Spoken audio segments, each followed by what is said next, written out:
আচ্ছা, এখানে দড়িগুলি এইভাবে অবস্থা কেন? ওই তো দড়ি রাখা। আর এই দড়িগুলি এই অবস্থা, ঠিক আছে, তাহলে আমি একটা ম্যাজিক দেখাই দেখাও। দড়ি দিয়ে। তা দড়িটাকে যদি এরকম ভাবে দাঁড় করিয়ে দিই এবং দাঁড়িয়ে যায়, সুন্দর ঘুম পেড়ে যায়।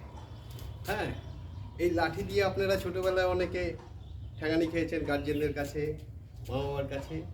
আমি একটু ম্যাজিক করলে এবার এই হয়ে যায়।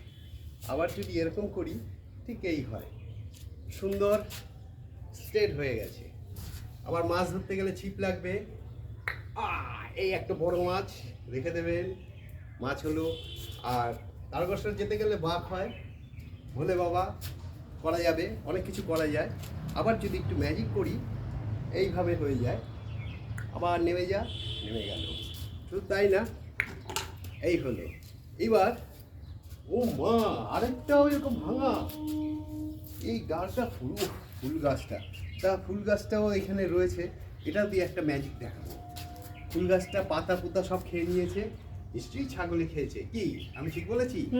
একদম ঠিক, একদম ঠিক। তাহলে এটাকে আমি ম্যাজিক করে এখানে রেখে দিলাম যেরকম ছিল। এবার এটা দিয়ে আমি ম্যাজিক দেখাবো। ফুল গাছ, এটাকে আমাকে সুন্দরভাবে মানে তাকে জীবন্ত করতে হবে। হ্যাঁ, জীবন্ত হয়ে গেছে সত্যি। একটা পাতা হলে একটা